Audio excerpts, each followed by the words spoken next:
Welcome to this explainer. Today, we're resurrecting a truly glorious mid-century saga of mechanical grit, unshakable camaraderie, and just absolute human daring. We're talking about the incredible historical story of the 1957 Baden-Powell Expedition, with 3 young Brazilian scouts took a Jeep and drove it across Africa, Europe, and the Americas. To really kick off our journey together, I want you to just marvel at this astonishing number for a second. 70,000. That is 70,000 kilometers.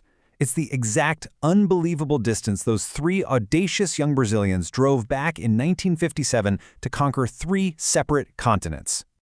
Section 1. The Baden-Powell Expedition. Let's properly set the stage for our hero's call to adventure and see exactly how this monumental trek began. Okay, let's dive right in and meet our intrepid explorers. Here we have Brazilian Boy Scouts, Antônio Gabriel de Fonseca Jr., Paulo Pinheiro de André, and Everardo de Mello Nogueira. Now, they might look young, maybe even a little unassuming here, right? But I promise you, their ambition was absolutely staggering.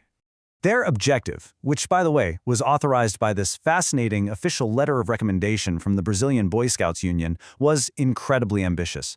They planned to drive from Rio de Janeiro all the way to England. And why? To attend the Jubilee Jamboree celebrating the centennial of the scouting founder, Lord Baden-Powell. This delicate piece of typed paper you're seeing, that was basically their passport to the global brotherhood. Section 2. A uniquely Brazilian Jeep. Because every hero needs a trusty chariot, right? And theirs was a real marvel of South American engineering. Now, what's really interesting here is that their Willys Jeep wasn't just some regular vehicle getting them from point A to point B. It was a rugged, rolling proving ground for the booming Brazilian automotive industry of the 1950s. Willys-Overland actually touted this whole expedition in the press as absolute proof of the Jeep's efficiency. So they weren't just representing scouting, they were representing domestic manufacturing on the world stage. So the crucial point is that this epic journey was a magnificent industrial test. Under the hood, the Jeep was constructed from 70% Brazilian-manufactured parts. It was protected by heavy-duty ENB bushings to handle those brutal, unpaved roads, and cooled by a highly specialized Bugatti radiator. They literally relied entirely on these domestic components to survive some of the absolute harshest terrains on Earth. Section 3. Conquering the African continent. With their machine all meticulously prepped, our scouts faced a route that would terrify even the most seasoned modern traveler. Let's look at the itinerary for a second, because this builds into an unbelievable geographical loop. Phase 1 took them across the ocean from South America to Cape Town, South Africa. Then, Phase 2 was a grueling northward push across the entire African continent up to Cairo.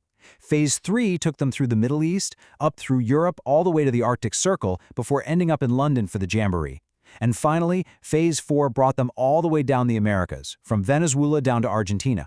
I mean, it's an itinerary that charts a course through practically every climate on the planet. And this just brilliantly illustrates the sheer logistical audacity of the 1950s. Look at how their mechanical beast was literally hoisted by heavy cranes high into the air to cross the world's oceans on cargo ships.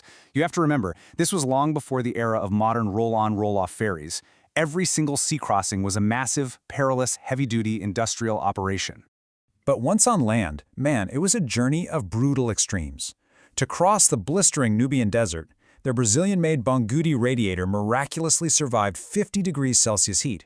For context, that is 122 degrees Fahrenheit.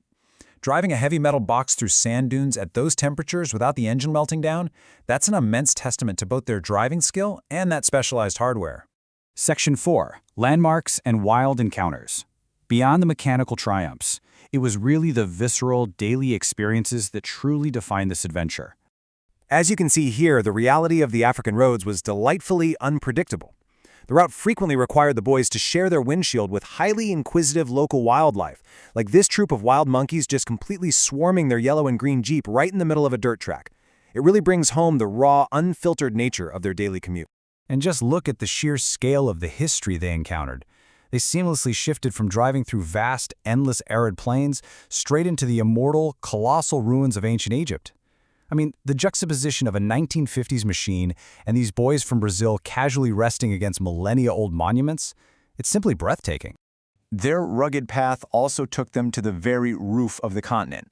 They literally traded scorching desert sands for the freezing, breathtaking majesty of Mount Kilimanjaro, which meant they had to constantly adapt to extreme environmental whiplash.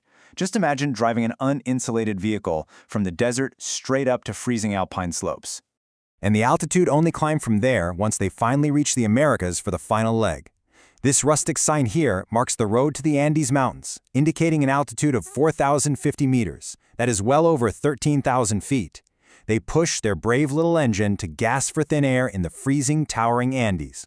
It proved, once again, the unyielding resilience of both the machine and the young men driving it. Section 5. A 70,000-kilometer legacy. After navigating over 35 countries, the expedition ultimately drew to a triumphant close. Every single kilometer earned them a new badge of honor. As one of our scouts quietly admires their massive Jeep spare tire cover here, you can see it is heavily blanketed in international scouting patches. They literally collected the crests of the Global Brotherhood on the back of their battle-scarred chariot at every town, city, and camp they visited. It's such a brilliant visual map of their worldwide camaraderie. It remains a quintessential mid-century epic, waving joyfully from the stairs of a ship as they made their way back home. These three young heroes returned triumphant after taking on the entire globe with nothing but a map, a compass, and absolute sheer willpower. They didn't just attend a jamboree, they lived the ultimate scouting adventure. Which leaves us pondering this final thought. In our modern, hyper-connected age of satellite navigation, smartphones, and instant emergency rescues, could anyone ever replicate this kind of uncharted analog adventure again? Or is the 1957 Baden-Powell Expedition a beautiful relic of a braver, less predictable world? Think about that the next time you blindly follow a blue line on your phone's map. Thanks for joining me on this explainer, and keep exploring.